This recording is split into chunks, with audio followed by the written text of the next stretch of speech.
Yakobus pasal 1 ayat 1 sampai dengan 27. Salam.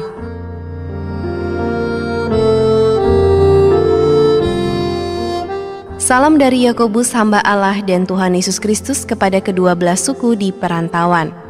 Iman dan hikmat. Saudara-saudaraku, anggaplah sebagai suatu kebahagiaan apabila kamu jatuh ke dalam berbagai-bagai pencobaan, sebab kamu tahu bahwa ujian terhadap imanmu itu menghasilkan ketekunan. Dan biarkanlah ketekunan itu memperoleh buah yang matang, supaya kamu menjadi sempurna dan utuh dan tak kekurangan suatu apapun. Tetapi apabila di antara kamu ada yang kekurangan hikmat, hendaklah ia memintakannya kepada Allah, yang memberikan kepada semua orang dengan murah hati dan dengan tidak membangkit-bangkit, maka hal itu akan diberikan kepadanya. Hendaklah ia memintanya dalam iman dan sama sekali jangan bimbang, sebab orang yang bimbang sama dengan gelombang laut yang diombang-ambingkan kian kemari oleh angin. Orang yang demikian janganlah mengira bahwa ia akan menerima sesuatu dari Tuhan, sebab orang yang mendua hati tidak akan tenang dalam hidupnya. Keadaan rendah dan keadaan kaya. Baiklah saudara yang berada dalam keadaan yang rendah bermegah karena kedudukannya yang tinggi, dan orang kaya karena kedudukannya yang rendah sebab ia akan lenyap seperti bunga rumput. Karena matahari terbit dengan panasnya yang terik dan melayukan rumput itu, sehingga gugurlah bunganya dan hilanglah semaraknya.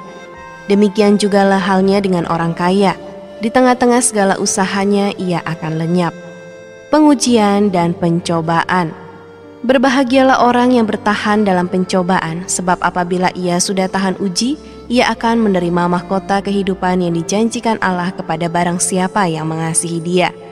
Apabila seorang dicobai, janganlah ia berkata, pencobaan ini datang dari Allah, sebab Allah tidak dapat dicobai oleh yang jahat, dan ia sendiri tidak mencobai siapapun. Tetapi tiap-tiap orang dicobai oleh keinginannya sendiri, karena ia diseret dan dipikat olehnya. Dan apabila keinginan itu telah dibuahi, ia melahirkan dosa. Dan apabila dosa itu sudah matang, ia melahirkan maut. Saudara-saudara yang kukasihi, janganlah sesat. Setiap pemberian yang baik dan setiap anugerah yang sempurna datangnya dari atas, diturunkan dari Bapa segala terang. Padanya tidak ada perubahan atau bayangan karena pertukaran. Atas kehendaknya sendiri ia telah menjadikan kita oleh firman kebenaran, supaya kita pada tingkat yang tertentu menjadi anak sulung di antara semua ciptaannya. Pendengar atau pelaku firman. Hai saudara-saudara yang kukasihi, ingatlah hal ini. Setiap orang hendaklah cepat untuk mendengar, tetapi lambat untuk berkata-kata dan juga lambat untuk marah. Sebab amarah manusia tidak mengerjakan kebenaran di hadapan Allah. Sebab itu buanglah segala sesuatu yang kotor dan kejahatan yang begitu banyak itu, dan terimalah dengan lemah lembut firman yang tertanam di dalam hatimu, yang berkuasa menyelamatkan jiwamu. Tetapi hendaklah kamu menjadi pelaku firman dan bukan hanya pendengar saja, sebab jika tidak demikian kamu menipu diri sendiri. Sebab jika seorang hanya mendengar firman saja dan tidak melakukannya, ia adalah seumpama seorang yang sedang mengamat-ngamati mukanya yang sebenarnya di depan cermin. Baru saja ia memandang dirinya, ia sudah pergi atau ia segera lupa bagaimana rupanya. Tetapi barang siapa meneliti hukum yang sempurna, yaitu hukum yang memerdekakan orang, dan ia bertekun di dalamnya, jadi bukan hanya mendengar untuk melupakannya, tetapi sungguh-sungguh melakukannya, ia akan berbahagia oleh perbuatannya. Jikalau ada seorang menganggap dirinya beribadah, tetapi tidak mengekang lidahnya, ia menipu dirinya sendiri, maka sia-sialah ibadahnya. Ibadah yang murni dan yang tak bercacat di hadapan Allah Bapa kita ialah mengunjungi yatim piatu dan janda-janda dalam kesusahan mereka dan menjaga supaya dirinya sendiri tidak dicemarkan oleh dunia.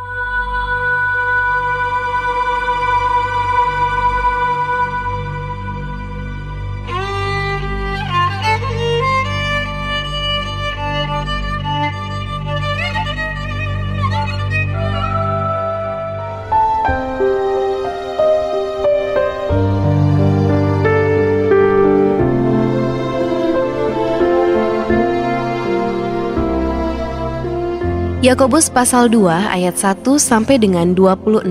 Jangan memandang muka.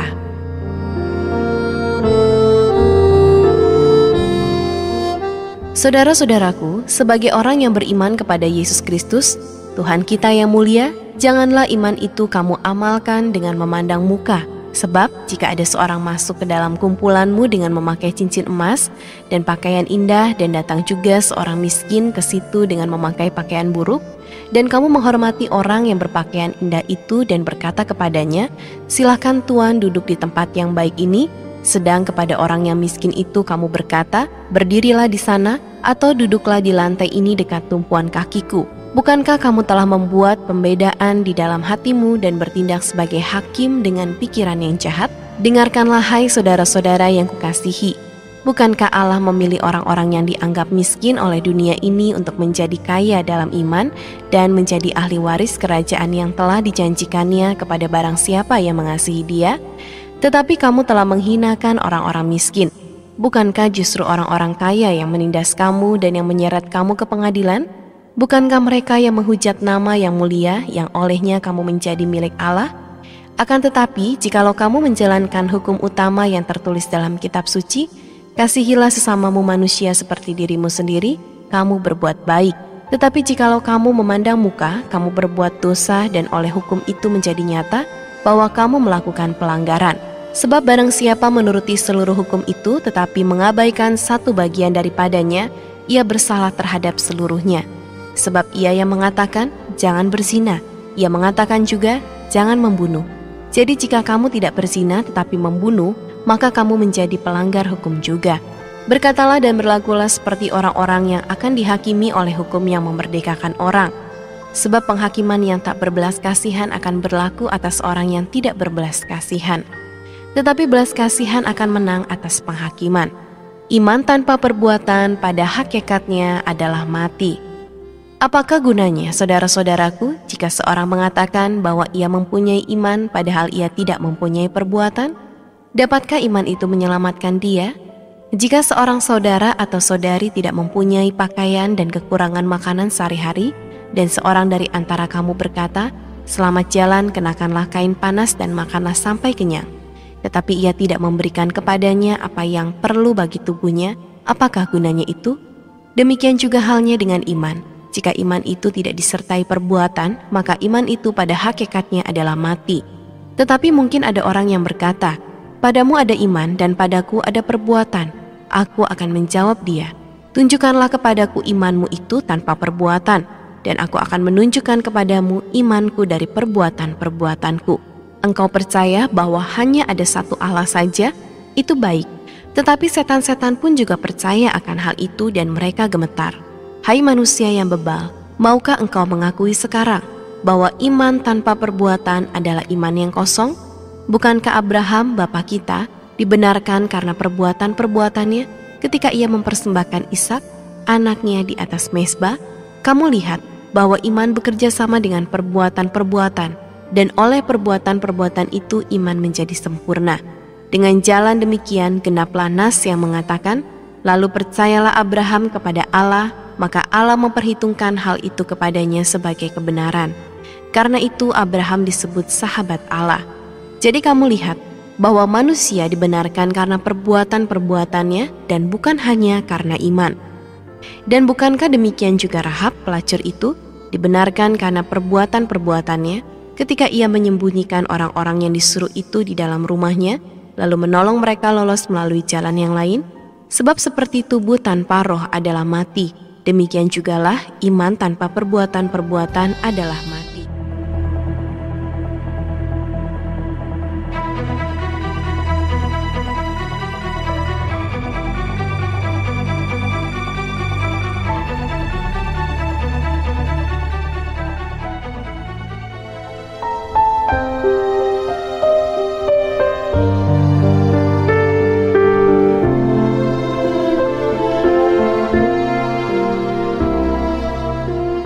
Yakobus pasal 3 ayat 1 sampai dengan 18.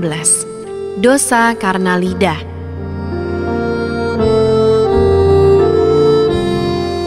Saudara-saudaraku, janganlah banyak orang di antara kamu mau menjadi guru, sebab kita tahu bahwa sebagai guru kita akan dihakimi menurut ukuran yang lebih berat. Sebab kita semua bersalah dalam banyak hal. Barang siapa tidak bersalah dalam perkataannya, ia adalah orang sempurna, yang dapat juga mengendalikan seluruh tubuhnya. Kita mengenakan kekang pada mulut kuda sehingga ia menuruti kehendak kita, Dengan jalan demikian kita dapat juga mengendalikan seluruh tubuhnya. Dan lihat saja kapal-kapal, walaupun amat besar dan digerakkan oleh angin keras, namun dapat dikendalikan oleh kemudi yang amat kecil menurut kehendak jurumudi. Demikian juga lidah, walaupun suatu anggota kecil dari tubuh, namun dapat memegahkan perkara-perkara yang besar. Lihatlah betapapun kecilnya api, ia dapat membakar hutan yang besar. Lidah pun adalah api, yang merupakan suatu dunia kejahatan dan mengambil tempat di antara anggota-anggota tubuh kita sebagai sesuatu yang dapat menodai seluruh tubuh dan menyalakan roda kehidupan kita, sedang ia sendiri dinyalakan oleh api neraka. Semua jenis binatang liar, burung-burung, serta binatang-binatang menjalar dan binatang-binatang laut dapat dijinakan dan telah dijinakan oleh sifat manusia, tetapi tidak seorang pun yang berkuasa menjinakkan lidah. Ia adalah sesuatu yang buas, yang tak terkuasai, dan penuh racun yang mematikan. Dengan lidah kita memuji Tuhan, Bapa kita, dan dengan lidah kita mengutuk manusia yang diciptakan menurut rupa Allah. Dari mulut yang satu keluar berkat dan kutuk. Hal ini, saudara-saudaraku, tidak boleh demikian terjadi. Adakah sumber memancarkan air tawar dan air pahit dari mata air yang sama? Saudara-saudaraku, adakah pohon ara dapat menghasilkan buah zaitun, dan adakah pohon anggur dapat menghasilkan buah ara? Demikian juga mata air asin tidak dapat mengeluarkan air tawar. Hikmat yang dari atas. Siapakah di antara kamu yang bijak dan berbudi? Baiklah ia dengan cara hidup yang baik, menyatakan perbuatannya oleh hikmat yang lahir dari kelemah lembutan. Jika kamu menaruh perasaan iri hati dan kamu mementingkan diri sendiri, janganlah kamu memegahkan diri dan janganlah berdusta melawan kebenaran. Itu bukanlah hikmat yang datang dari atas, tetapi dari dunia, dari nafsu manusia, dari setan-setan. Sebab di mana ada iri hati dan mementingkan diri sendiri, di situ ada kekacauan dan segala macam perbuatan jahat. Tetapi hikmat yang dari atas adalah pertama-tama murni, selanjutnya pendamai, peramah, penurut, penuh belas kasihan, dan buah-buah yang baik, tidak memihak dan tidak munafik. Dan buah yang terdiri dari kebenaran ditaburkan dalam damai untuk mereka yang mengadakan damai.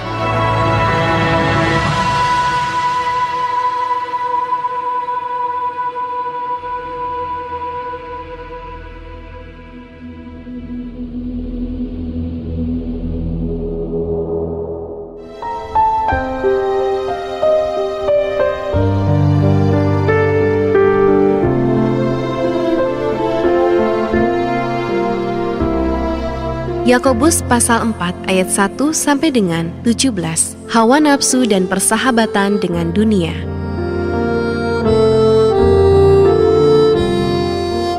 Dari manakah datangnya sengketa dan pertengkaran di antara kamu? Bukankah datangnya dari hawa nafsumu yang saling berjuang di dalam tubuhmu? Kamu mengingini sesuatu, tetapi kamu tidak memperolehnya. Lalu kamu membunuh. Kamu iri hati, tetapi kamu tidak mencapai tujuanmu. Lalu kamu bertengkar dan kamu berkelahi. Kamu tidak memperoleh apa-apa karena kamu tidak berdoa. Atau kamu berdoa juga tetapi kamu tidak menerima apa-apa karena kamu salah berdoa. Sebab yang kamu minta itu hendak kamu habiskan untuk memuaskan hawa nafsumu. Hai kamu orang-orang yang tidak setia, tidakkah kamu tahu bahwa persahabatan dengan dunia adalah permusuhan dengan Allah?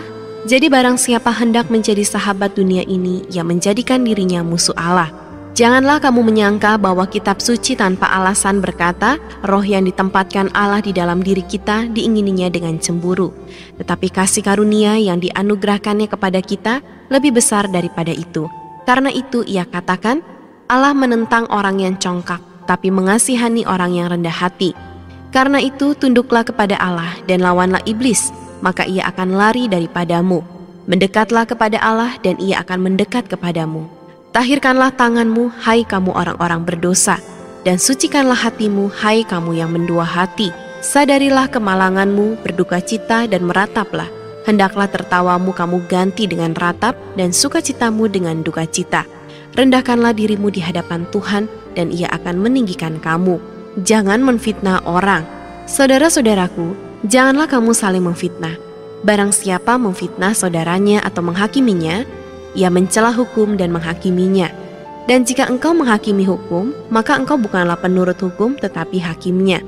Hanya ada satu pembuat hukum dan hakim, yaitu Dia yang berkuasa menyelamatkan dan membinasakan. Tetapi siapakah engkau, sehingga engkau mau menghakimi sesamamu manusia? Jangan melupakan Tuhan dalam perencanaan. Jadi sekarang, hai kamu yang berkata, hari ini atau besok kami berangkat ke kota Anu, dan di sana kami akan tinggal setahun, dan berdagang serta mendapat untung, sedang kamu tidak tahu apa yang akan terjadi besok. Apakah arti hidupmu? Hidupmu itu sama seperti uap yang sebentar saja kelihatan lalu lenyap. Sebenarnya kamu harus berkata, jika Tuhan menghendakinya, kami akan hidup dan berbuat ini dan itu. Tetapi sekarang kamu memegahkan diri dalam congkakmu, dan semua kemegahan yang demikian adalah salah. Jadi jika seorang tahu bagaimana ia harus berbuat baik, tetapi ia tidak melakukannya, ia berdosa.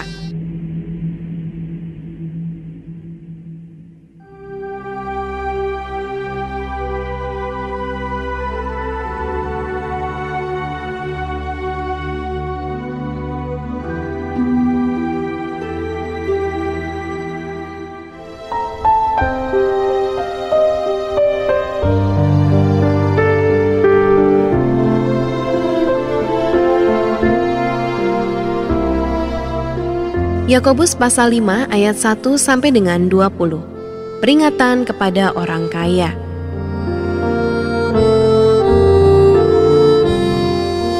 Jadi sekarang hai kamu orang-orang kaya, menangislah dan merataplah atas sengsara yang akan menimpa kamu.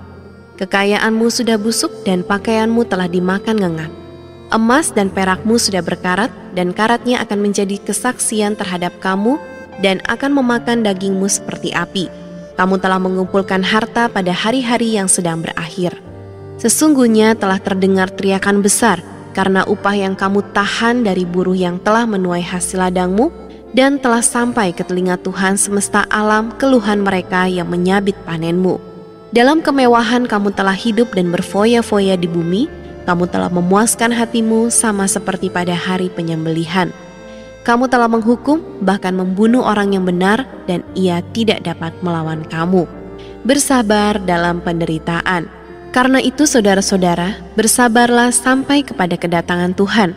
Sesungguhnya petani menantikan hasil yang berharga dari tanahnya, dan ia sabar sampai telah turun hujan musim gugur dan hujan musim semi. Kamu juga harus bersabar dan harus meneguhkan hatimu, karena kedatangan Tuhan sudah dekat. Saudara-saudara, janganlah kamu bersungut-sungut dan saling mempersalahkan, supaya kamu jangan dihukum. Sesungguhnya hakim telah berdiri di ambang pintu. Saudara-saudara, turutilah teladan penderitaan dan kesabaran para nabi yang telah berbicara demi nama Tuhan. Sesungguhnya kami menyebut mereka berbahagia, yaitu mereka yang telah bertekun.